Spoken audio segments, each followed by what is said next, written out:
important update. Are the Knicks cooking right now? They are. They are.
Chair Is that and a make us camera live right when there? you're ready.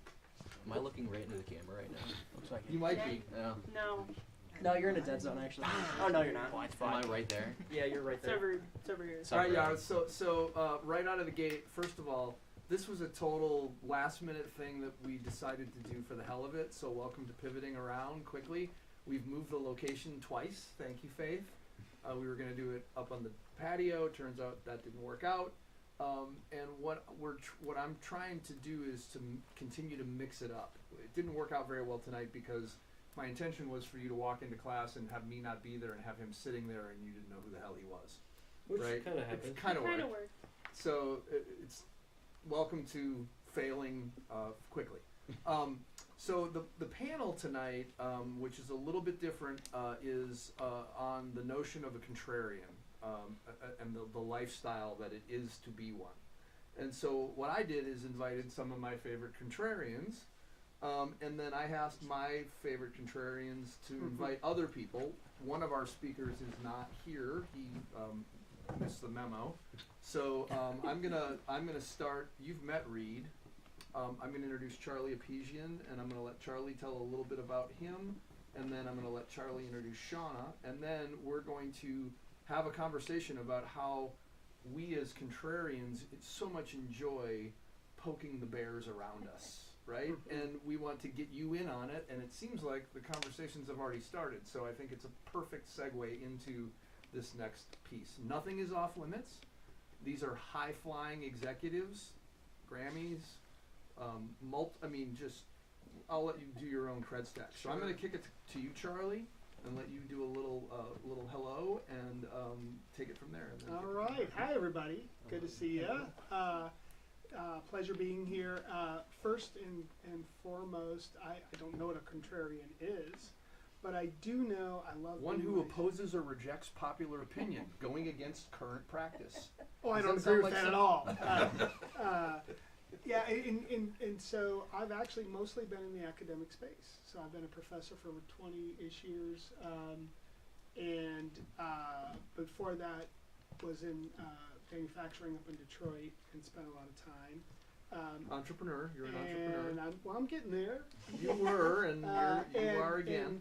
And at that time it was all to save the family business. In Detroit, it was not a good time to be in Detroit. And we went from bankruptcy to selling at a nice amount. And I was like, oh, I want to be a professor. I always wanted to teach. I want to mentor people like you. And so I went and did that. And while in academia, and I was down at school down here, and now I'm in Belmont. So if you're music folks, I see way too many music business students come through my classes. But I never really fit in. Never really fit in. And so there's the choice you have to make. Do you want to fit in or do you want to be your own self? And every time I tried to fit in or I tried to be something else, I felt like it was killing me. And Mark saw it firsthand over the last few years. And so when I go back to being myself, which is just, I think, just your normal average data guy, I seem to thrive so much more. So definitely on the data science side, I've done a lot of projects. This past year, I started my own company, and it's called Data Inspire. and started working with other consulting firms and doing work with them, and it's led to some really cool opportunities. But in every one of those cases, I think why people like me in the room is because I do think differently. And when people think one way, I can twist it a little bit, but then also say it in a way that everybody can understand. So I definitely am doing the high advanced AI stuff.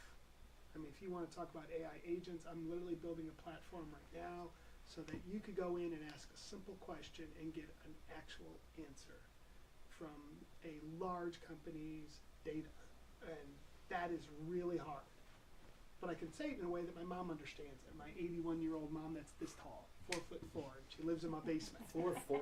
4'4", and she is 4'4". She lives in your basement voluntarily. Yes. Yes, It's a by ni- the way, it's a yes. nice basement. It's a nice Yeah. I've been there. But I literally will tell her every one of my concepts and things like that. But my time in academia, I tried to do things really different. I thought data science needed to be a university-wide thing, to be very practical, to work with business, and so I got really involved outside of academia. And Shauna can attest to this. I don't know if there's a single tech or data person I don't know personally. And I just thought that was what you do. You just get to know people. And I got vilified for it at my universities. I got to a point where if I succeeded, there were more knives in my back. And it was really hard. And how could I continue to be myself? Because every time I would succeed, I cringed. And so I needed to find people that were good with being against the grain, and areas in my life where that was okay. And you're seeing 3 of them here today, where I feel comfortable around. And like very different people than me, right? I'm a full professor. I've published over 50 articles in peer-reviewed journals, blah, blah, blah, and never felt comfortable. Never felt comfortable. And when I went to Belmont, I was like, I think that's going to be the place. And boy, it just didn't work. Why? Because you'll find areas in music, it's all over the place there. But those that succeed, the ones that are the best, and I've seen this a lot, are just the genuine folks. And so if you're here today to try to be something you're not, you will fail. If you're here to be something that you know is truly in your heart, you will do great. And I think that's really important to think about. And so I don't know if it's a midlife crisis yet, but these last couple of years have been hard to think about who am I really, instead of who does everybody want me to be. Charlie, you're this. Charlie, you're that. No, Charlie's the guy that loves hanging out with my 3 dogs and being goofy. And I went like 3 years without being goofy. And that'll never happen again. So, is that the kind of introduction That's you perfect. wanted? Yeah. Now introduce All right, a little so, Sean and then let her. Yeah. So then when Mark asked me, who do you think is somebody that would be a contrarian? I'm like, I don't know what that means, but I do know this. I have a friend that has been in the corporate world that I've known her the whole time, but always is a entrepreneur at her heart. And whether it's trying to figure out how to help others, she's always got like 50 different ideas or businesses that she's going. And when she has seen things that are not right, she says it. And we're both, over the last couple of years, been on the Nashville Technology Council's board. And we were by far the most vocal 2 people. And because when things aren't right, most people check out, right? It's a lot easier to do that than to actually take a stand. And we're 2 of the most active people in the Nashville Technology Council. So we're the ones that bitch and complain. We're also the ones that make stuff happen. And I just love doing stuff. And so anyways, that's where I'll slow down a little bit. So my good friend Shauna, that is always trying to figure out how to solve hard problems because they should be solved, is right here. Yeah, I'm Shauna Sprague, and I'm a small town girl from Kentucky. who got really lucky and had some really amazing people try to help me because my dad worked on the assembly line at General Motors. I had no technology experience. He knew I needed to go to college, and that was pretty much all he knew. And so I had a lot of people along the way say, hey, you're kind of good at this, tech stuff. You might not just take them for easy A's. Maybe you could actually do this. And so people helping me along the way. So many professors, specifically Dr. Jeff Butterfield, said, I would say, I don't know how to do this. He'd be like, well, let's come after class and we'll talk about that. And I'll show you how to build a database, or I'll show you how to build a computer. And so that's how I got into technology. And so it was something I was good at. And then it took people that knew that world to help bring me up. And so my life has revolved since then around trying to give back in as much as I can with STEM, specifically to underserved communities and areas where I was from. So being a small town girl, definitely not a small town girl. I've been in Nashville since 2001, so 20 some years. Beat me by 1 year. I beat you by 1 20, year. I think it was 2000. Yeah, I came straight from college, had a big plan. I was going to go to Miami because I was tired of the cold. I hate snow, I hate cold. And I got to Nashville and I got a consulting job, and I was like, it was basically a job I wasn't really qualified for, but they were going to pay me more than I thought I was going to make anywhere else. So I was like, all right, I'll do it for 2 years. And then I loved it here and stayed. And so Until it's 11 degrees. Right? until it's 11 degrees. And then I'm like, why don't I go to Miami? Why didn't I go there? But yeah, so that's how I got here. But, by day, I work as an AI program manager. So basically I run innovation programs and things for a large Fortune 500 company. And Rhymes with Ramazon, right? I am not able to confirm Oh, or okay, deny. I understand. But they likely delivered a package to your house today, or someone you know's house today. They did it at 6 a.m. this morning. 6 a.m. this I morning, got yeah. a package. So, but I've worked, I've spent my entire career at Fortune 500 companies. I don't really know much else. I do a lot of volunteer work with startups and just trying to help, groups like that, as well as the NTC and other people. But the thing I'm probably the most known for is automating everything with AI. And so we already had a conversation going where people are like, AI in the music world is the worst. And we were just doing that. We're going to do that again. I know. Yeah. Well, and I like to look at things from the positive side of things. I'm like, well, I look at it as, we'll get rid of all that business stuff that you don't want to do and get to the creative stuff you do want to do, so you have more time to do that. So I like to take it from the optimistic side. So when I'm automating things, and I am automating things in people's jobs, but I'm giving them time to do the things they never had time to do before.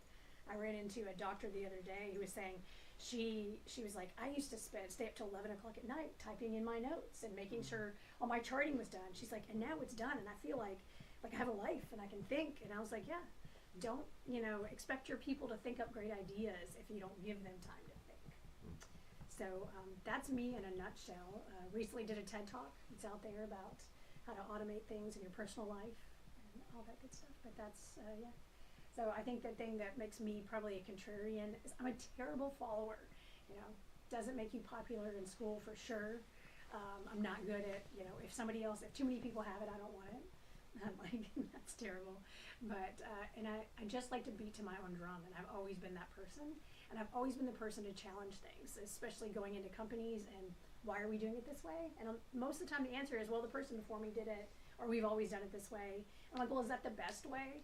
And so when you challenge people like that, a lot of times you are not the most popular person in the room because you are the challenger. But I always like to present things in a positive note. And that, we may be taking away some things you're going to do, but they're things you didn't like doing anyway.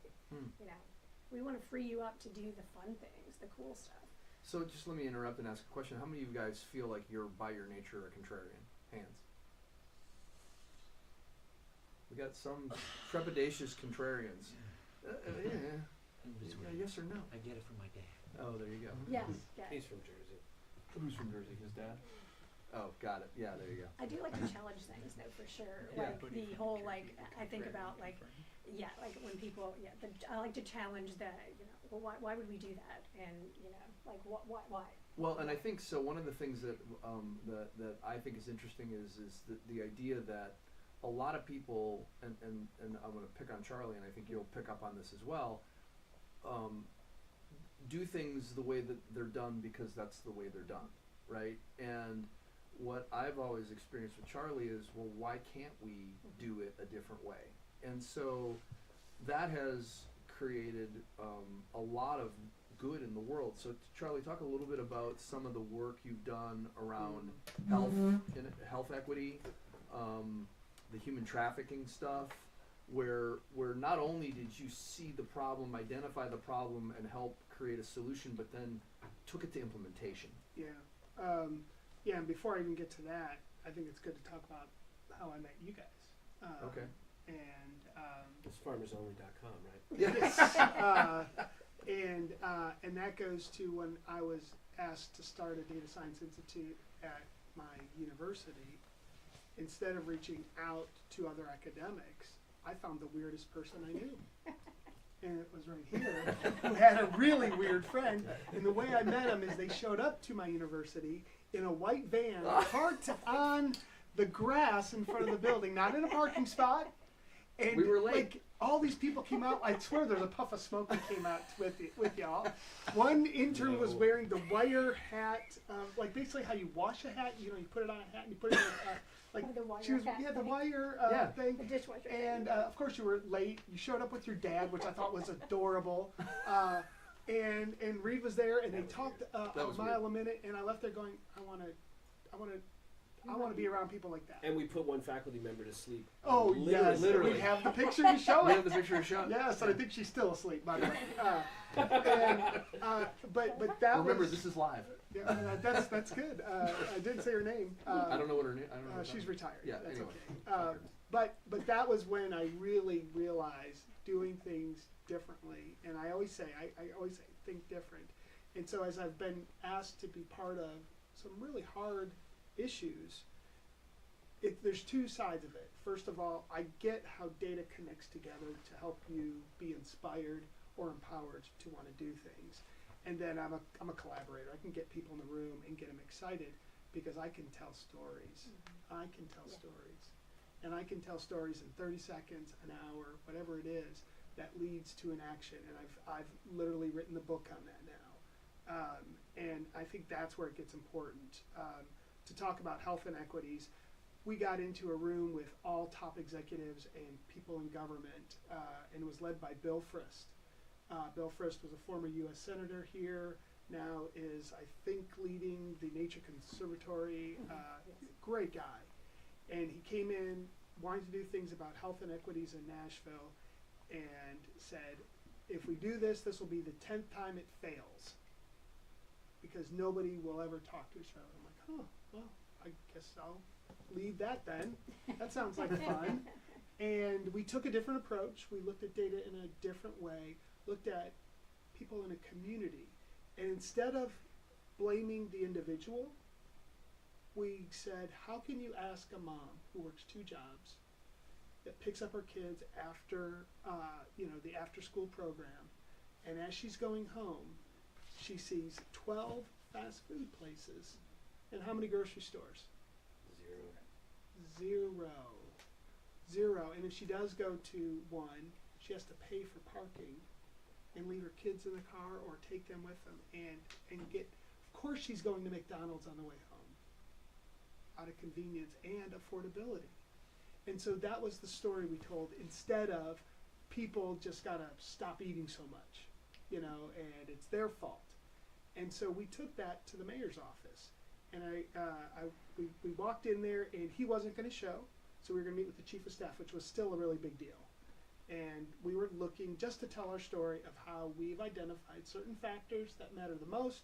I had all this stuff ready, and then the chief of staff said, hey, the mayor's going to show up for about 90 seconds. He just wants to say hi because he thinks what you're doing is great. And I'm like, oh, wow. Instantly went into 90-second data storytelling mode. And I had 90 seconds. He started hearing, and literally what I just did with you, that was what I told the mayor. He sat down and grilled me for another 90 minutes. And at the end said, do you think $1 million will be enough for you to do a wellness opportunity zone here in Nashville? And I was like, considering I was asking for nothing, that sounds great. and that was our previous mayor, Mayor Cooper. And he was like, I've got some extra money in my budget. I'd love to give it to something like this. And the next mayor, Mayor O'Connell, loved the idea and did create 37208 now is a wellness opportunity zone, all based on those kind of questions. And we weren't the 10th one to fail. We were the first to succeed. It wasn't because I had mad data skills. It wasn't. It was the stories we were able to tell because I went to those health centers. It was also basically you were told you were going to fail, and as a contrarian, you went the opposite direction. You took the opposite direction and then succeeded, despite what you were told. I always am shocked at when the simple things in life I do, nobody would do. Like bring people from diverse backgrounds together. And remember, we had 60 people in that one room, and we talked about how we could actually do things, and we left there and then did them. Yep. And I thought that's just what you're supposed to do, right? And if you ever woken up and you feel like this incredible thing that you know is a mission that you could achieve, like I want to do this. Like I've had it where my heart actually hurts. I want to do something so bad. Go do it. And don't do it like everybody else does it. And do it now while you're young and you don't have as many responsibilities, and I don't know if you all have family, children or anything like that, but while you're young and you have the opportunity, your freedom, do it. When the older you get, the more life happens and it's harder. That's true. It's a superpower. You can work 16 hours a day and you can live on Taco Bell. Sorry. Yeah. Ramen noodles. That was the only Ramen stuff we noodles. could afford. Yeah. Yeah. Kraft macaroni and cheese, and it lets you do kind of amazing things. And I think what Shauna can then talk to as a contrarian is she could talk about all the reasons why she shouldn't do something. She's got kids at home. Yeah. She's there's all these different family dynamics. Work is a pretty stressful one. A lot of people can get laid off, and then is she going to be one? And then she has to perform even higher to make sure that And I'm talking not really that's happened, but that could be all of those things. And then she goes and does 10 more things to help others. So talk about that. Well, and part of that in me is my dad worked on the assembly line at General Motors, and General Motors would shut down every couple of 2-3 years. They'd have a layoff, and he'd be laid off for 6-8 months. And he had 3 kids under 5 at one point, and he was like, "Oh crap, I've got to feed them," And my mom didn't work. She stayed home with us kids, and so he grilled into us that you never rely on a single source of income. That gives you so much more power in life. So I've just always had and it's not always been I sold stuff on eBay. It's been little things here and there that I've tried out, and some things have worked better than others. Drop shipping, things like that. I mean, I've done a lot of little things, but I don't like to rely on a single source of income, because that way when my company does something that I don't like, I can say, you know what, we've had a good run. And and I've done that with companies before. We've had a good run. I think our time here is done. So let's figure out a way where I can peacefully leave, and you give me a package and you package me out, and I'll walk away, and we'll all be happy. And that sparks the conversation of, wait a minute, we don't want you to leave, or okay, let's do this. We can make this peaceful. It doesn't have to be a dramatic thing. Questions? Thoughts? Yes, ma'am. What is that limit? What's your limit before you leave a company? Somebody once told me, if you're asking the question, it's probably time.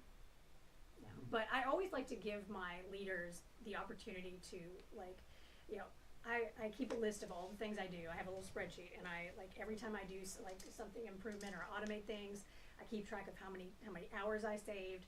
And so then when I go to them, I say, look, here is what I've delivered in the last year, 6 months, whatever it is. And I say, and I think my market value is here, and this is where you are paying me. And so is there a way for us to get to there, or is it time for me to look for other opportunities? And so I present the question to them, and they answer it. So I How very contrarian of you. Yeah, I'm sure HR loves that shit. Oh, Yeah. God, HR hates me. And I'm the That's queen. genius, actually. Yeah. I like to, I do the same thing with people that work for me. If you're an underperformer, I present the question of you as if you were me, how would you handle the situation? How would you? And so make them solve the problem. So they're part of the solution. I've never had a worse year than a whole year of knowing I didn't fit in a position and trying to fake it every day. It was the most exhausting thing I've ever done in my life. And when you're an academic, you don't leave. Nobody leaves a job. When I went from one university to another, people thought I was, Insane. oh my gosh, like you're leaving us? What did we do? It's like nobody leaves Murfreesboro, Tennessee, and it's like, oh, okay. People leave jobs all the time, but not in academia. But it was that if you're waking up and you're already tired, then that's definitely a reason to really start looking for what's next. Somebody told me, or I think it was a meme I read that was like, what the real culture in your job is how you feel about it on Sunday, about coming up Monday. So if you're starting to worry about it on Sunday night, then there's a miss there. Sunday scaries. Sunday scaries. Yeah, when you get to Sunday scaries, you're You like, start "Ah, I going, don't wanna oh go my to work gosh. on Monday." And I've been there, and then, and I've, there's been a lot of, I've stayed too long at many jobs, but I get to the point, somewhere around 3 to 5 years, my wheels start spinning, and I'm like, okay, what's next? I need a new challenge. Other questions? Comments? I don't know. So it's to you, it's more of like a self-respect kind of thing, of like, this is what I'm worth, but I'm not getting that. This is what I want to do, but I'm not being like allowed that opportunity. What about like a moral aspect? Yeah, there's definitely a moral aspect there too. Like, there's been companies that I've left quite abruptly because I was like, yeah, I'm not, I'm not aligned with what you're doing there. Like, it's a gray area. It's too gray for me. I'm not willing to, to do that. And like, when you are that assertive and that contrarian, I guess, you also have to be prepared for them to say, there's the door. Mm-hmm. And so I have that conversation, like, with my husband, where I'm like, I'm going to push the boundary, and it might be the door. And he knows who we married. So, but having the multiple sources of income, I can say, all right, well, even if I leave this job, we've got income from these things, and then, while I look for another opportunity or something. And so that gives me a lot of freedom there. But yeah, it's a challenge.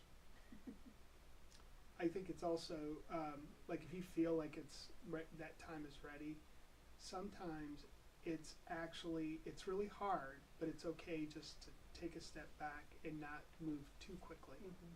So I'm somebody that loves to jump at things, and then I get myself in trouble because I don't ask the questions until I'm already signed on the dotted line. Mm-hmm. And this past year and a half, I mean, that was, he had to take things slow for a little bit. So then he forced me to do it. And so I spent a whole year trying to figure out what I wanted to do. And then all of a sudden, all these opportunities started coming. I think I got to tell one of my consulting companies that I'm not going to be working with them here soon, and it's because of other opportunities. And that's really hard because I don't want to hurt anybody's feelings. Well, and that's so that's an interesting. You're bringing something up that I think is fascinating that I've experienced, which is doing the opposite of what everybody else is doing, which is again contrarian. The idea that moving slower could become a market advantage, right? Where everybody else is speeding up and as fast as I can go and this and that and the other thing, and to back off the gas pedal and to slow down, which unto itself is sort of counter to what everybody else is doing, has turned out to be, for me, a superpower, right? But it took a long time to get used to the notion of slowing it down as opposed to speeding it up, and very much against a lot of traditional wisdom about that. Yeah, this past year, it started out as a joke between a friend of mine and I guess it was about a year and a half ago, and we were like, yeah, we're going to have the summer of me, where I just do only things that, like, I want to do, frustrated with your job, whatever, you're like, I'm going to do summer of me, and like, I'm going to say yes to all the opportunities that I normally say no to. And so that turned into a TED Talk, that turned into, that turned into so many, like, a position on the on the NTC board. It turned into, like, all kinds of things, a book that's going to come out, YouTube videos. And so it was crazy. And so then it just became, well, why don't I always do this? So for me, it was like that, going against the status quo of, I guess, and part of that is being, I guess, having more experience and the ability to say no. But instead of giving the company those hours, 5 to like 8 p.m., when I used to just, work until, I just had to stop. Now I'm like, you know what? I'm going to use that time for me. I'm going to do things I want to do that fill my bucket up, and I'm so much better at both sides of things. I'm a so much better employee. I'm a better, with my family. I'm better, I'm happier. And so I feel like it's given me this whole, something I had never thought about. I think that, growing up in small town Kentucky, you take every opportunity you can, just work as hard as you can. Just because I'm curious, where are you from? Near Maysville? Like, where's your home place? Bowling Green, Kentucky. Oh, Bowling Green. Okay, Yeah. that's actually fairly cosmopolitan by Kentucky It is standards, now, yeah, isn't by, it? by Kentucky standards. I was still expected to be married by 23, and I failed. To your miserably. second cousin? I failed miserably. Failed Uncle miserably. Daddy. So Yeah. I was supposed So- to go to so- college and get married, and I did not. Do you So, consider yourself an entrepreneur? yeah, I do. you sound like an Definitely entrepreneur, are. right? Yeah. Yeah. Yeah, there is the security of like medical insurance and stuff that is the reason I stay in corporate America at this point. It's all about the medical insurance, and I'm coin operated too.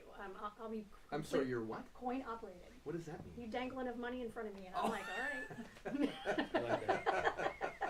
Put a I coin mean- in and go. I got you. Yeah. Like, There you go. Coin there's operated. that too. I'm stealing So that. coin operated. Yeah, stealing like, that. I mean, everybody's got a number, and so I think that growing up with humble beginnings makes me always chasing that. I never know when it's going to stop. That's always in the back of my brain. That fear of what if the opportunities dry up someday. So take every opportunity that comes your way. We had a minute where we were talking about personalities who are more of a employee personality and more of a risk-taking personality. So I'm kind of curious about how you balance that inside Yeah, the Bezos. the risk-taking Ramazan. piece of things. In AI, and we're dealing with data and automation and things like that, there's a lot of risk involved.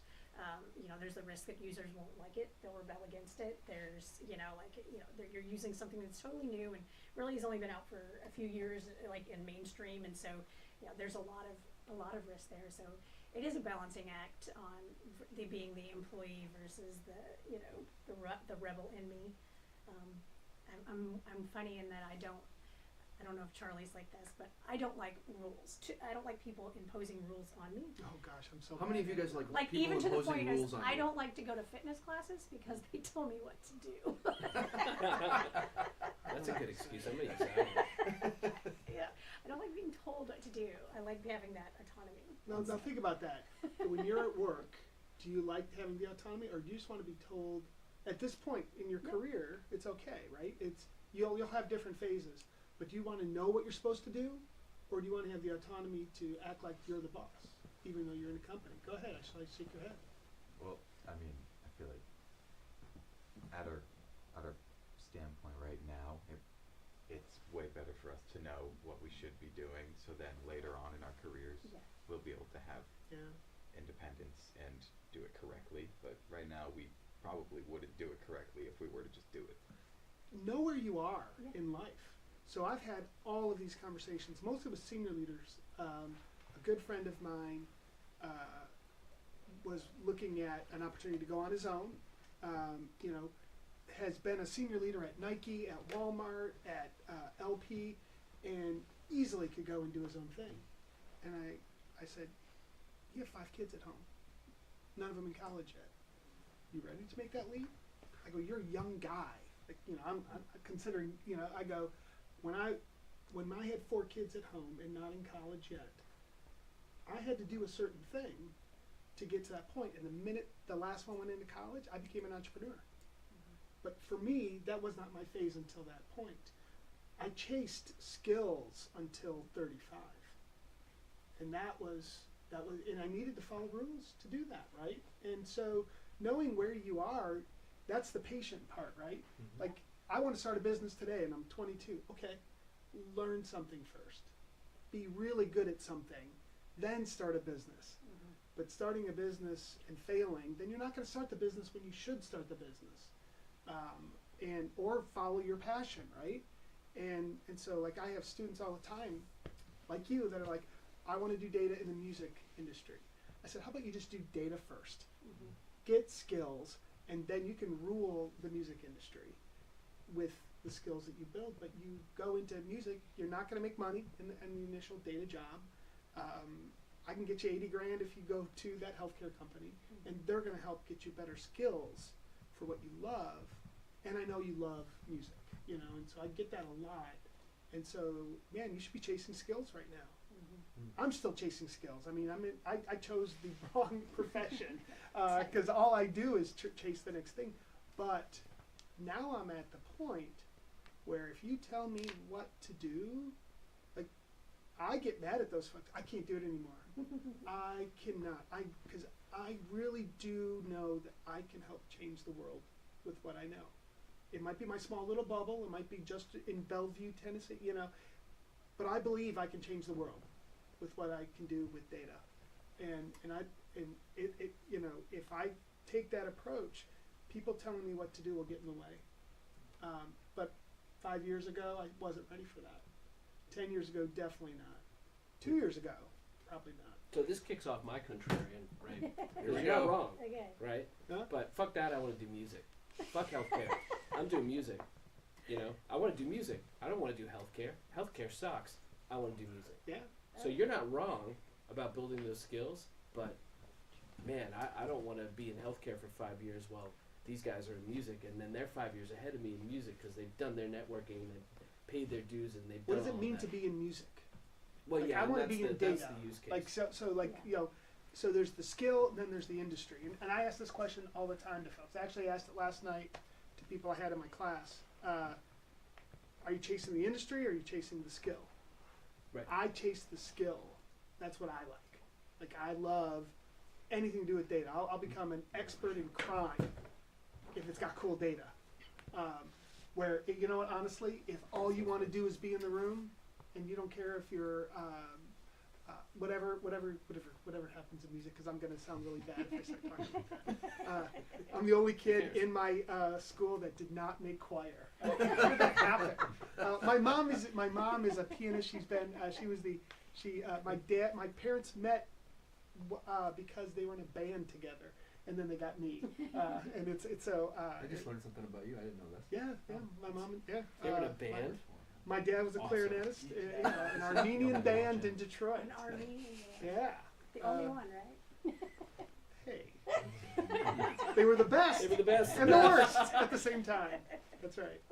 So that's a really, you know, that is a profound statement. What matters more, the industry or the skill? Yeah, I mean, I think it depends on the skill set too. Like, one of the things I was gonna tell these guys is my advice to a lot of students when it's like, hey, filling games, right? Like, if you wanted to be a session keyboard player and he was your favorite, go work for Greg Filling Games, right? However you can do it, because you know, you might not get that job, and there's a lot of other jobs you can do that like are a similar skill set. But if you can get with that guy, he's gonna recognize you because he was you when he was your age, and he was dying to go hang out with Herbie Hancock, or he was dying to hang out with Joe Zawinul or whoever, right? And these guys recognize that. And by the way, that's Mission Possible. Yeah, that's why It's the we same created trick. that. So is it? I'm gonna ask this last question, then we got to get off this. Is it better to be bad at the industry that you love, or to be really good at something in an industry that you're indifferent? I think it matters. Depends what you want your life to look like. I think that's personal, Yeah. right? Well, and I don't think there's a wrong answer there. Like, I was a double E major and a business major, and like that just wasn't gonna fly. Turns out I know a lot about business now, right? But you know, that was all school of hard knocks. But yeah, I was depressed. Like, I was spending that year going, I do not want to be an accountant. I do not want to be organic chemistry sucks, right? Like, you know, and so I went down to MTSU and That's right. like locked myself in a dark room for the next 20 years. And I think you brought up an important point too. Like, you find a champion. So wherever you are, like if you are working for that, you know, keyboardist and he's your champion, then yes, absolutely stay, because that's a way better. And if you're at a company where you don't have a champion, you don't have somebody saying, hey, come on with me, you know, and you may have to ask for somebody to be your, you know, mentor and champion. But that to me has been one of the keys to my success. Is finding those champions that will, when you're not in the room, will fight for you. Who was your first champion? When did you discover this as a thing you needed? I guess when I was at Dollar General, Rob Massey. Yeah. So when I was at Dollar General, Rob was like, I mean, I was not in his org at all, and I got introduced to him, and he was just a nice guy, and I was like, you know, I just kind of made myself like available. What can I help you with? What can I, you know? And he recognized somebody that was willing to go the extra mile. I think he recognized himself in me, and so he was like, okay. And so when jobs did come up, he was like, okay, yeah, like come on. So you leaned in to somebody who showed you that they had an interest in your success, and that helped propel the career. Yeah, because I would say like have a conversation with him of like, oh, I'm not qualified for that. He's like, get that out of your head. Like, you know, get that out of your head. Like, no, you are just as qualified as anybody else. Like, and so he was very good about pumping me up and getting rid of my own insecurities, which, by the way, we all still have. Yeah, Speak for imposter you all. syndrome Imposter is syndrome, yeah. it's totally real. Totally right? real. Mark's probably covered this in other classes because this is kind of part of our curriculum. But the huge advantage that you guys have as students, right, is you can go to anyone and say, I love what you do, please mentor me, and they will. As soon as you graduate and you're in the workforce, your competition, and they are generally less interested.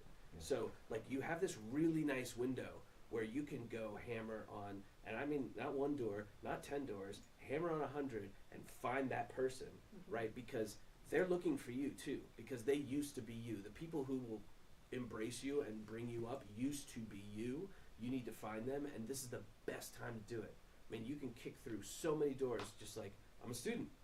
Like, I'm a student. I love your stuff. Everybody wants to hear that, right? And you will very quickly go through this list and then find people who will help you get better, right? Because they see themselves in you. That is a huge, you can't underestimate how big that advantage is. Well, and I will caveat onto that. When people ask me if I can help mentor them, I always say yes, but I always say the burden's on you to come to me with what I can help you with. Where do you want to go?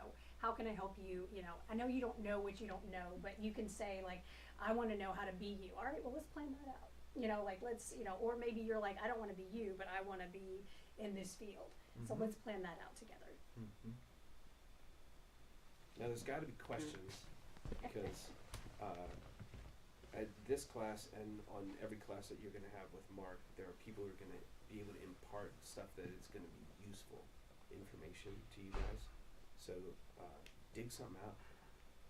Go. So you all seem to have this, I mean, in some aspects, a very similar mindset that, like, you really don't want to be pushed around. You know, you want to do your own thing. And I'm just wondering how, in a way, how did that get built? You know, how did you train yourself, or what experiences built that mindset that allow you now to be able to think in that way? Yeah, mine's 100% upbringing. Two parents that just were that way. It's probably being Armenian first, and then having parents that, and my dad was, gosh, what a son of a bitch. And my best friend, and he just passed away last year. And for his last 4 months, I spent 4 hours every night with him. And I like to call them the dumb shit moments. The first one was I was working with him in his business, and I hated him. It was hard. Manufacturing or automotive in Detroit in the late 90s was awful. The only way we got business was to bribe people. And I was the one that got to do that. I mean, it was awful.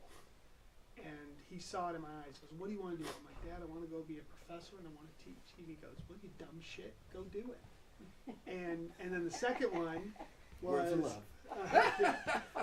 And it was like, did y'all watch Rocky? And you remember like when Rocky and his wife said win? No, they don't remember that. Come on, that's right. Yeah, dude, like, Oh, it's like the best that moment. really, And really then- old and then- movie? Yeah, it's super fucking old. Everybody watches Rocky. All right, I'm gonna stop. You've seen that. Nick stands up and goes, well, what are we waiting for? It's like the greatest line. Anyways, I felt like that was my moment. And then I was going to leave academia altogether because people made me mad. And my dad goes, so what do you love to do? I go, I love to make an impact in people's lives. And he goes, isn't that teaching? I'm like, yeah. And he goes, so you're not doing the administrative stuff anymore, so what are you doing at your school? I'm like, well, I'm teaching. Well, what about that don't you like? I love my students. I die for them. I get to know them. I would do anything for them. And I get all this incredible energy when I'm there. And he goes, and so what about the administrative side? And I'm like, well, I don't have to deal with that anymore. He goes, so you're going to give up what you love to do just because you're mad at somebody that works at the same place? And it was one of those dumb shit moments. Well, you dumb shit. Go do what you love to do and keep doing it. And now I get to do the other stuff on the side. And it's been so fulfilling. And you know what and then my company, my personal business, I hire the eager, not the experienced. Yeah. Because I get to mentor the eager and give them experience.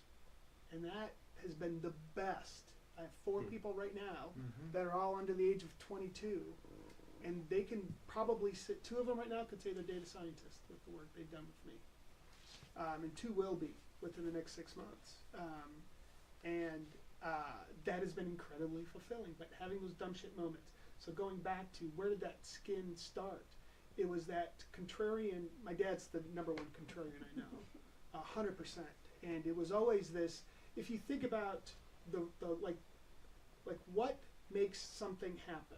Like if you think of it, to me it's always a data equation, but it's like for real, you always will be a contrarian then, because like right now, if you think about both sides of politics, Here we go. I'm not going to say politics, but what I will say is when something happens, both sides get mad, right?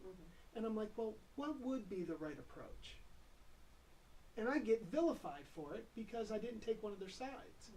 I'm trying to actually think about how to solve the problem, and that gets me in trouble because I didn't say go on the left or go on the right. I'm like, well, what would be the best way to do education in this world today? And oh my gosh, don't do that, right?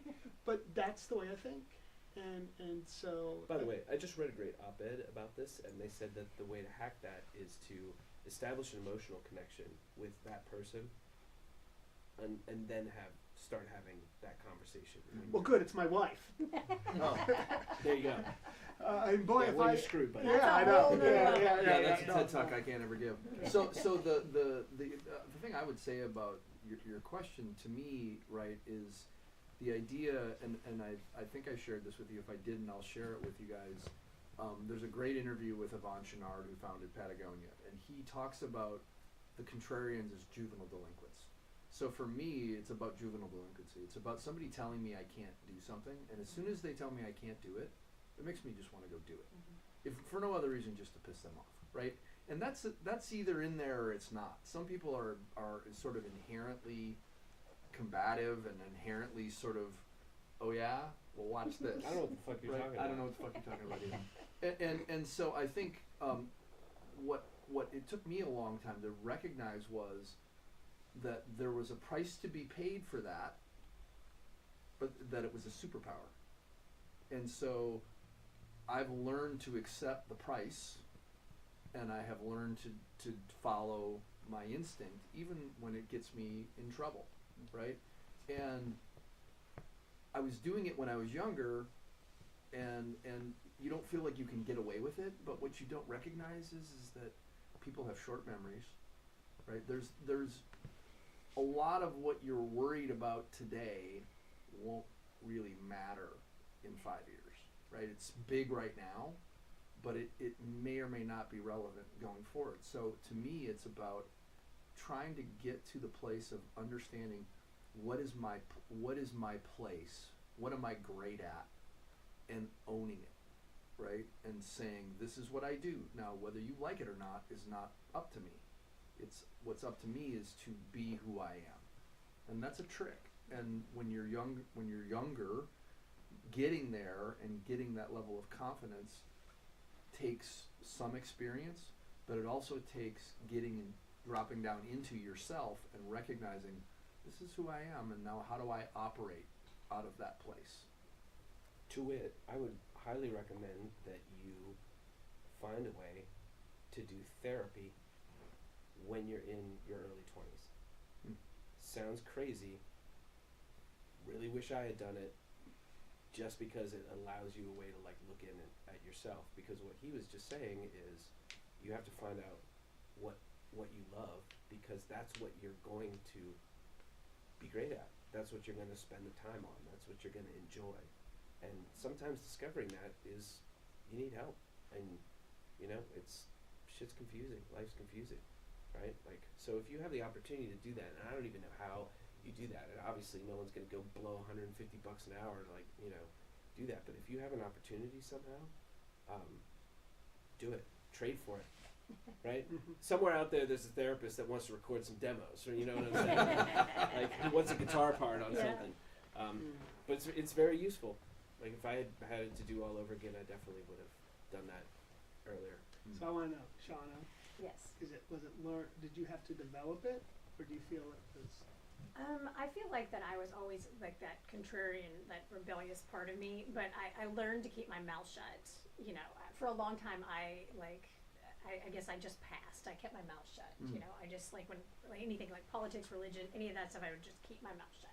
And I still keep my mouth shut most of the time on those things, because I feel like best case scenario, I never talk politics because you alienate half the people. Best case scenario. So I feel like it's just a subject better left, you know, unless I'm really close friends with somebody. But I think that, I think a lot of it, I eventually confidence. To me, it was confidence. The confidence in myself, and that, no, this is what I'm good at. Like, and not listening to that voice in my head or other people saying things. Like, for instance, my TED Talk, my husband sent me a text. He was like, "Don't look at the comments," and I'm like, "Well, great. Now I'm gonna look at them." Never read good Well, if he comments. says that, that means there must be bad Must ones. be bad ones. And I was like, but then I thought about it, and I was like, you know, I really just don't care what people are saying. I didn't do it for them. I did it for me. And so, like, learning to have that confidence in yourself, that you're like, okay, well, there's just gonna be haters out there that don't like what you do. You know. You know, it's a great phrase that somebody told me is, never take criticism from anyone you wouldn't take advice from. Which includes most of the internet. Pretty much. I mean, it's Pretty much a all of gold the mine of internet. people who have the ability to, you know, be negative without any what they think is anonymous, you know, no repercussions. So. Yeah, I think you all are not from here. Is that right? Yeah. You are from here. Oh, No, no, we're not not. from Okay. here. No, not from So here. when I first came here, like from Detroit, if you didn't like what you told somebody what you thought, right? Everything was, you know, out there, and then you hugged them and did something with them, right? You know, it was never that. Completely different here. Everything is, yeah, everybody's really nice. No, they're not. Southern hospitality is real. Southern Until it hospitality. isn't. Whew, man, and so I didn't realize the back channeling that was happening. I thought, you know, in Detroit, everything was out front, and not at all here. We're like, bless your heart. Oh, bless your heart means you are in Which trouble. means fuck you. And Yeah. It means go fuck Yeah. yourself. Yeah. And Or so isn't that something? that I had to learn, and now I think, you know, I'm definitely like, you know, the Nashvilleian, where you get in an elevator with me, I'm going to talk your ear off the whole time. I would have never done that in Detroit, never. So it's really different. I don't know if you're noticing that. So assimilating a little bit to here, it's okay. It's okay to be more like those. Just understand what you're in, I guess. But yeah, like if you're from Jersey, man, it's like Know your that's so audience. much fun. Like yeah, like my wife, when she went to our house for the first time, and we're yelling at each other during dinner, and she goes, "Oh my God, you guys hate each other," and I'm going, "Oh, that was fun. I really enjoyed that." And then coming to the South, whew, changed my mind, so. And summer you're going to end up here because Nashville is kind of now the songwriting capital. It just is. It's the Mecca. And Oh, not and it's a just great country. place. It's a wonderful place. Yeah. Except for the drivers, fuck the drivers. Oh my God. Well, Yeah, I You know totally what? agree. Drivers Fuck suck it. everywhere now. Let's just say that. Yeah, but they suck really bad. You know what's here in funny? spots. Everyone I talk to, my kids are in Maryland. Maryland drivers suck. Like Philly drivers suck. I think drivers just generally suck. Like we all suck. It's a very New Jersey Nobody opinion wants to be have. in I'm it. not gonna lie. Everyone's on their phone. Oh, That's yeah, part of it. Yeah. Contrary, New Jersey drivers are worse. No. I don't I'm like not Here gonna we get go. into this Fuck argument outta right here. now. We're not worse. You guys are just fucking slow. Exactly. No, he's right. That's actually He's from Mass. He gets it too. Yeah. He's pretty. There you go. He's about the same. Other questions? or thoughts? Any contrarian thoughts? I have a question. This deep into your career, do you ever find yourself having a time where it's like, maybe it is smart for me to stay quiet now and then wait a little bit? All the time. Or is it always, okay, this is the time, this is the time? It's definitely a pick your battle situation for me. Like, you know, being a woman in a male-dominated industry, I could write you a book about all the inappropriate things that have been said to me over time or that I've witnessed. And so, but you've just learned to keep your mouth shut because it's how you advance, you know, and to a certain degree. But I do speak up more now than I ever have because I feel like that now that I am in a position of leadership, that it's my responsibility to take care of the people that, you know, and to pave that path. Having a daughter, I'm like, someday she's going to come up and somebody's going to treat her this way and I'd like it to be better for her. So I'm not going to make this like it's my job. I'm going to just say in general, with an organization, with whatever, if you're not incredibly passionate about it, but you are gaining something from it, and by saying things, it's going to actually like be detrimental, then you have to pick your battles sometimes. And I didn't do that until like, I mean, all the way until I turned 50, basically. And I always told you what I was thinking. And I realized in the South that wasn't a good thing. And so I thought being as transparent as possible. And then I was like, you know what? In some places, maybe where I don't want to take over the world, it's okay to just be a little, just shake my head. And, you know, and that's hard. That is hard because it's not that I want to change like what everybody else is doing. I want to bring people up. Like if I had my opportunity to work with you all, the first thing I think is, how am I going to make you better? How am I going to make you better? How am I going to make you better? And that is a lot harder than ignoring all of you and going doing my own thing. So that's probably even more contrarian than anything else. Yeah, go ahead. So in fields where collaboration is necessary, how do you kind of combat the I don't want to be pushed around at all into making compromises? Productivity over negativity. And what works. I actually, I was terrible at leading teams, and I failed a lot because if we were on a team together and you weren't living up to my expectations, I just took over your job. And I did it for you. And then you're sitting there going, well, it's doing my job. So then you're not living up to standards all of a sudden. But who's at fault? I thought I was doing you a favor, and the truth is, you were paralyzed by me. Because you're like, well, if I do anything a little bit wrong, he's going to take it from me. And so it took me forever to figure that out. So I had to learn that actually being contrarian means working with people and helping them become better people. And so I've got a team right now. They don't believe they're as good as they are. They don't see it. And actually, I've got my top tech person who's a front-end developer for me was a touring musician for 12 years and was sitting in Australia on Christmas saying, making $25 for his per diem, and said, this is bullshit, I need to get a real career, and signed up for the Nashville Software School. Never coded in his life. I meet him, he's wearing a Chewbacca man purse and these awesome boots, and I'm like, I gotta work with that guy. It was like my Mark Montgomery. Chewbacca man purse. Oh, it's a sling. It's like a sling. It's a sling with the, yeah, it's a Chewbacca. But is it yes. hairy? I mean, what is it? Does it have like a gun belt? What is I don't know, it just reminded me of what Chewbacca wore, you know? He started coding with me. He still he wore a beanie to my one consulting company's place 2 days ago. I got a call. Welcome to the South. It was like, if you look like, you know, I was like, oh my God, you know. We've called out for all fronts here. But everything, when I met him, he was shy. He was like, I don't belong. And I've just poured I'm even paying for an office for him. I just bought him a new computer out of my personal pocket. Like, I just love this. I want to help him get started. And I don't know when that became my new thing. But why can't that be a contrarian? Find the person in the room that you know can be a rock star, but is too shy because he looks different than everybody else. And you know, if you're going to be in the music world, everybody's going to look a little bit different. But you take that same person and put him into an accounting consulting firm, whoa, does he stick out? And so they even complain about me dressing like this. So, but that's okay. That's a little bit of corporate. That's world. hysterical. Yeah. Yeah, I did have something about what the question that Colin asked you, because you guys had an answer that was like, pick your battles. And I want to know if, maybe it's not like, this might be a bit of a generalized statement, but do you think that age and or experience dictates when you can pick your own moral battles within a company? Because even if you know something's wrong and you're completely against it,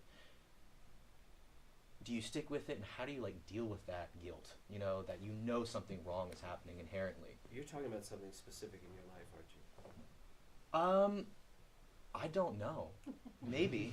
It might come from something personal, but I was just intrigued by that because I've heard it a bunch of times actually from not just you guys, but from other guest speakers, that it's been heavily implied that like, keep your head down, get through to a point, and then you have this control where it's like, you can almost define your own set of morals and apply that to other people. And I just want, I guess maybe more so the question is, how do you deal with that guilt? You know, how do you deal with that feeling that's like, So guilt is something that you've done wrong. Guilt is when you feel bad for something that you've done wrong. Okay. So you have to look at that, right? And you have to look at your own soul. Like if I'm in a company and people are going to be like racist, they can go fuck themselves, and I don't care who they are. They can be the president of a record label. I don't work with people like that, right? Because that's my standard. right. And you know, I don't want to be around people like that. You might lose that job. You know what? You're going to find other opportunities with people who are like-minded, and generally, if you're hanging around people like that, bad shit's going to happen, right? Because bad shit happens to those people. Now, generally, I mean, obviously, we could probably talk about corporate America and all of that stuff too. She It's can't like, actually. hey, white guy privilege, right? Like, yeah, white guy in America privilege. But you know, I mean, at some point, have your principles, right? And hew to your principles. People will recognize that. Just like people, when they ask for an opinion, I give opinions.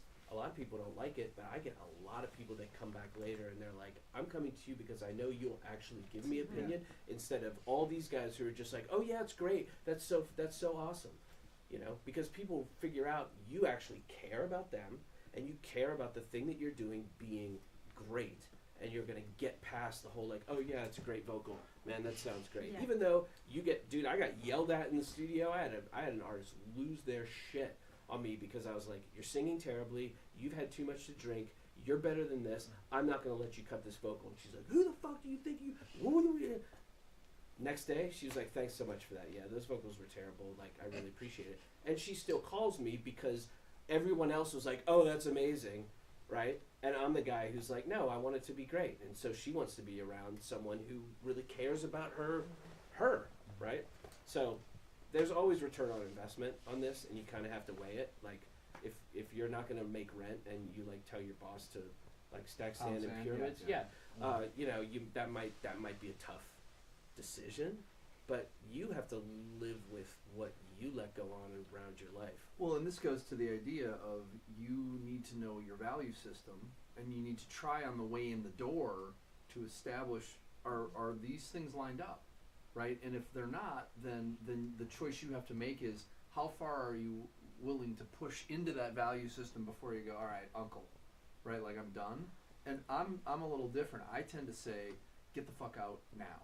Like, don't stay. Don't be there. If it doesn't represent who you are, you're doing both you and them a disservice. Harder when it's 20 than when you're 50. Though. Sure, right. Yeah, and if you've got if you've got a stack of cash laying around and you can tell people to pound sand, it gets a lot easier to tell them. Yeah. And I really want to hear Mine. Shauna's. Okay, go ahead if you do. No, I don't. No, I was just gonna say, yeah, like, I mean, if your rent's due and you're, you know, I could totally understand that. To me, I mean, you gotta eat, Yeah. you gotta pay your bills first. To me, I would justify it in my head as I'm gonna start looking for a job now like I've already exited in my brain. I'm gonna do what I have to do, but I'm also gonna start. And so I would just morally like say I did what I had to do to feed my family or to pay my bills, and then I would start looking around. So that's how I would justify it. You know, and when you were talking about like getting pushed around, you're going to get pushed around in the music business. I mean, you're going to get pushed around in any business, Yeah, but you're- especially in the music business. People throw weight around, and you also run in. I just did a record with one of the biggest producers on the planet, and he is impatient as hell. He's like, "What's going on? Let's go, let's go, let's go!" Right? And what I did is I realized the reason why he's doing that is because he's like, "We have magic right now, and I want to capture it." Right? A lot of people would be like, "Dude, why don't you just chill? Like, why are you? You know, that's not what that session needed. The session needed." I'm just going to make this go smoothly, and I'm going to deal with any problems, and I'm going to keep him in the moment because he's doing that for a creative thing. And you have to learn how to deal with people like that, because if I give him attitude or if I push back, it blows the whole session, right? And blowing that session, guess who's going to hear about it? Literally everybody, right? So I'm going to be a pro and not let my feelings get in the way and try and serve the artist, because most of us that are working in music, this is a service industry, right? Yeah. Engineers, producers, this is a service industry. So I'll be a contrarian somehow here. That's a hard one. That is a hard one, especially when you got 4 kids at home and you're the only income. But you can do 3 things. You can put your head down and ignore it. You can flee, or you could try to do something about it. And you may not be able to do something about it. Remember, your mental health is more important than anything else you're doing. And if something bothers you morally, it will destroy you from a mental perspective, and it's not worth it. Yeah. So, short term, can you put your head down? Probably. Long term, absolutely not. I mean, you're going to start getting an eye twitch all of a sudden. You're gonna not sleep at night. Well, you're back to the Yeah. Sunday, right? Yeah, you're Like, back to I do anxiety not on wanna go Sunday, back you're in going, there. "Oh, You God, know, let's go to and work." that's it's just not. You have people that have been through the ringer, and yes, I'll tell you, he is way underselling himself in the contrarian side. I'm talking about Reed. Yeah. Unbelievable cred stack over there. The most well-respected person I know in music, and brilliant. And so he can kind of get away with it to say something because he has earned the right to say, "You suck today." So you'll get there one day if you really believe that. 20 years ago, could you have told that Well, you know what? person I that? actually learned a lesson when I was an intern with a producer, Peter Collins, right? Like, did all kinds of big records. Rest in peace. Yeah, Rush, Cream, Queensryche, all these huge records. And he asked me in the session, "What do you think about this?" And I said, "I don't think it's my place to comment on that," trying to defer. And he's like, no, you don't get it. It's not your place to comment until I ask you. And then when I ask you, I want your honest opinion. That's why I'm asking. And that was a really big lesson for me, right?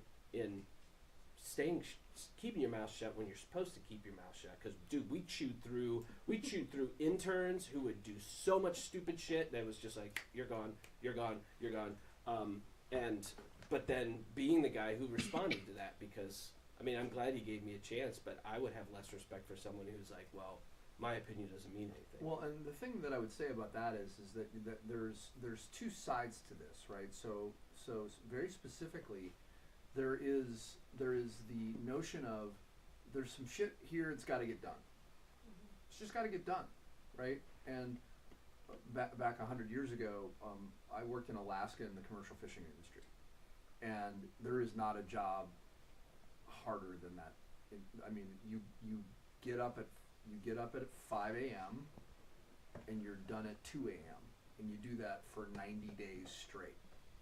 And depending on where you are in that ecosystem, you're on a fucking boat where like people are dying. That's where I was like, one of the most dangerous yeah, jobs it's in one of the the most world. and so. But what I learned is that there was a time to contemplate the work, and there's a time to do the work, right? So some of it's just about I just got to get this shit done, right? And that's the reality of how it works to some degree. There's also the should I really be doing this?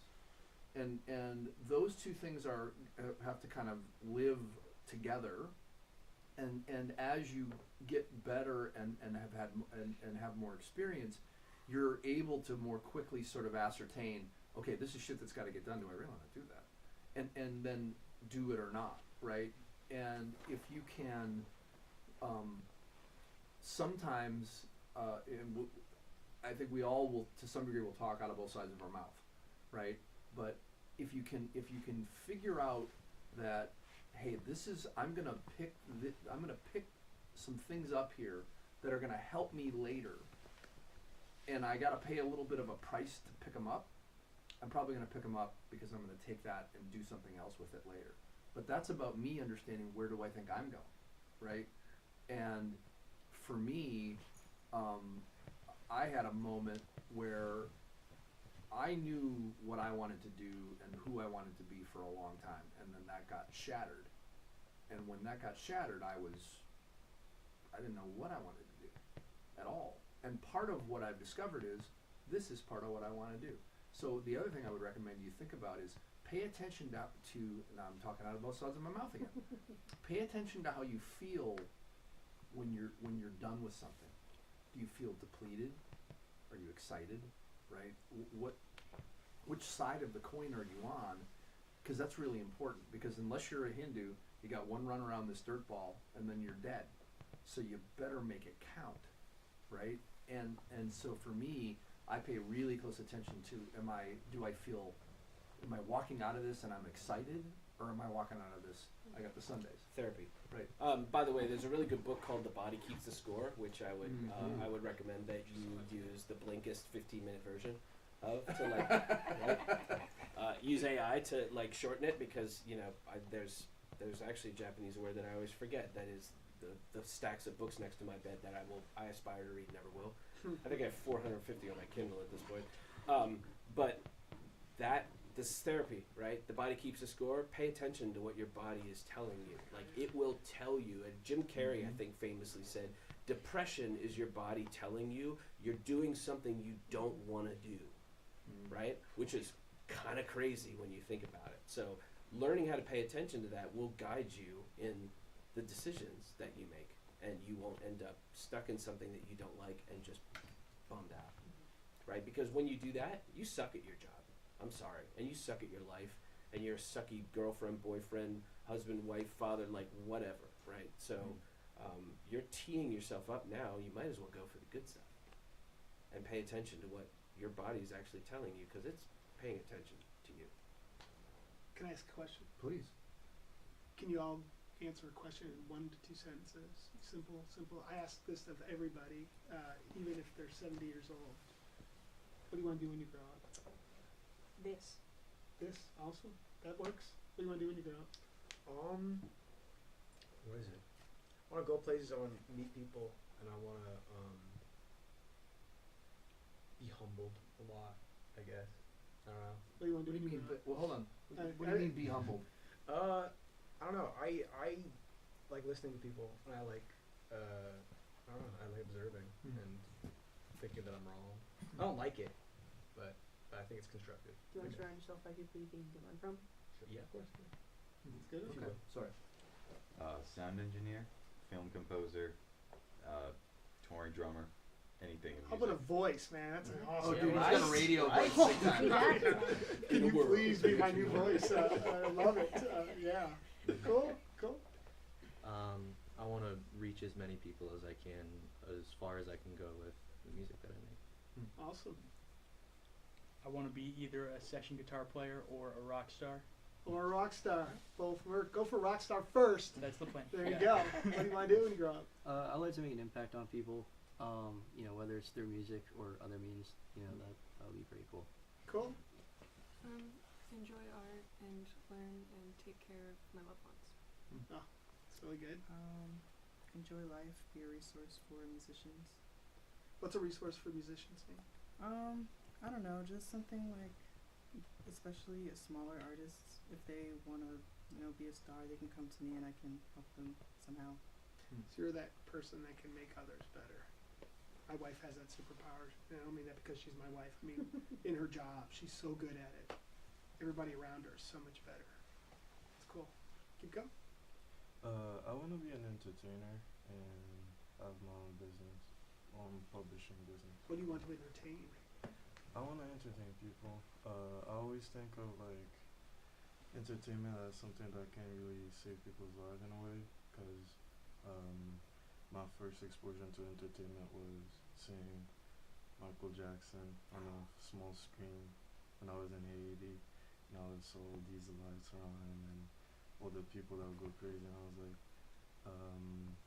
this person kind of inspired these people looking at him, and it's inspiring me wanting to do something great, and I want to do something great and inspire these other kids that may look at the other screens. Keep going. I want to be happy.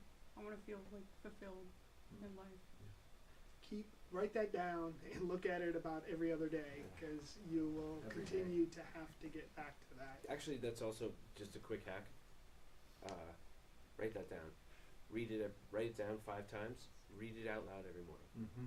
Seriously. Morning Write down. It's morning pages. Yeah. That's what Morning Ernest was mantra, talking Write about. down That's 5 things Ernest- that you're that's grateful Ernest for, sure. like every day. Just remind yourself. I wonder I've been why. in therapy. I know. And what is happiness? And it's not money. It's not the other stuff. It's not titles. It's petting your dog every morning. It's silly things. Yeah. What do you want to do when you grow up? Just want to build and make things and also help people. Yeah. Good. I want to be a concert promoter that brings people together to help the communities around them. Awesome. We missed our Faith back there. I also want to be happy. Oh, I just want to be happy. Reed, what do you want to do when you grow up? I want to be a fireman. I enjoy elevating people. Yeah. Awesome. Helping them get better. What do you want to do when you grow I up? don't want to grow up. That's a great answer. I'll let you have that one. What do you want to do when you grow up? I want to inspire people to challenge, I guess, the status quo and make the world better. Nice. What do you want to be when you grow up, Charlie? It's changed. I used to want to be a first grade teacher and wipe noses and tie shoes. Honestly, like I was always thinking that was going to be like last year I was thinking that, like, how do I quit everything so I can go do that? And now I have this silliness of there's so much more than what I'm doing now, and to go out there and somehow inspire others to bigger and better things in a world that's quickly changing because of AI and data. And I know that stuff, and I feel like I make people calm and less fearful when I talk about that stuff. Mm-hmm. When other people do it, they put fear in people, and make you feel dumb. I want to do the opposite.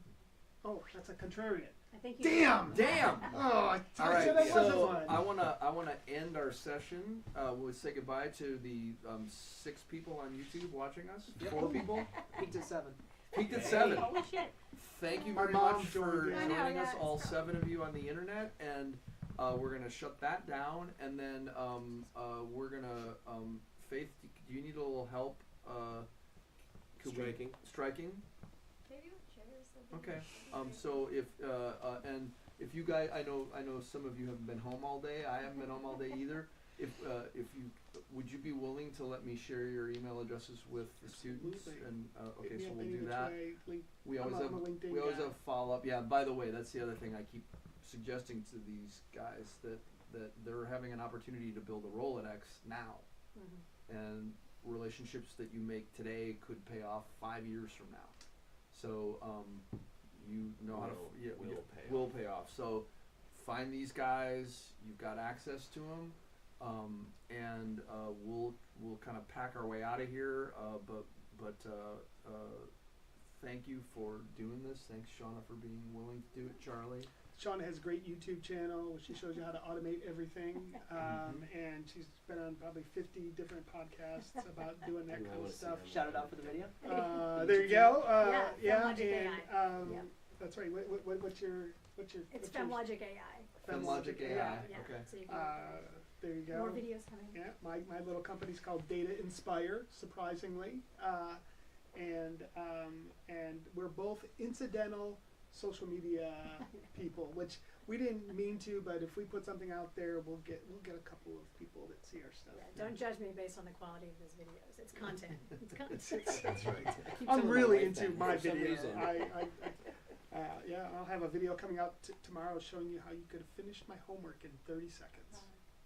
Boom. How do you like that? So, and speaking, I want to interject this for you specifically, because this is how we got on that AI conversation. Automating stuff using AI and networking. Go to Claude or whoever you're using, Claude. right, and say, I'm a music producer. My favorite session musician is Greg Fillinganes. I'm doing research on all the records that he's played on. Give me a list of all of the collaborators that Greg Fillinganes has had. You're going to get a phone book, right? So if you want to get to Greg, and you can't get to Greg, you could probably get to one of the 75 people on that list, and they can get you to Greg. Mm-hmm. And that's a really great use of AI. Because if you're going to go to Spotify and you're going to comb through credits manually, you're gonna cry. I guess you could do it on all music, but you still can't correlate all of them. The AI will give you that, and then you can go looking. That's a great. Oh, simple question. What was your TED Talk called? Automate everything. And so Automate if you Google Shauna Sprague, Nashville TEDx, it's on there. So I am gonna just go came home out and Monday. watch that. Really? Tonight, yeah. Yes. That's weird. Any other Is that what any TEDx other was? questions for One our in Nashville, and we also have one in Old Hickory, which is just north of Nashville. I've seen a bunch of those ones before. Any other questions for the crew? You've told them about like network effect, like the exponential effect of networking, right? That's how I got my TEDx, is through networking. I told somebody, I actually had somebody that I told her, I said, hey, it's been on my bucket list, and she was at a networking event I was not at, ran into the CEO of TEDx, and he said, Amazing. somebody dropped out, I need somebody, she goes, I know who you need. So people talked about sound for picture, people talked about video editing, composing, all of that stuff. Do you guys know how many studios Amazon owns? Hundreds of studios that they're generating content on. You know somebody who works at Amazon? Think she can get you to people who are in that area? I bet you she can. I'll do my best. Sorry. I'll do my best. I don't know that. I work in operations, so I'm not sure about that. Yeah, but you know what? You know somebody who knows somebody who knows somebody is whatever. But networking is the key to all of it. Mm-hmm. You know, my husband says I collect people, and in a way I do. But you know, it's like. Yeah. But I Collect and remember curate. people like collect and curate, and then I think about when somebody says, "Oh, what about this?" And I'm like, "Oh, you know, I know somebody that was interested in that." Sweet. Awesome. Go team. All right, thank you all. Thank Yeah, you. thank you all very Thank you. much. For sure. Thank you. Thanks for setting this up. That'd be great. All right. Much better. Let's give favor.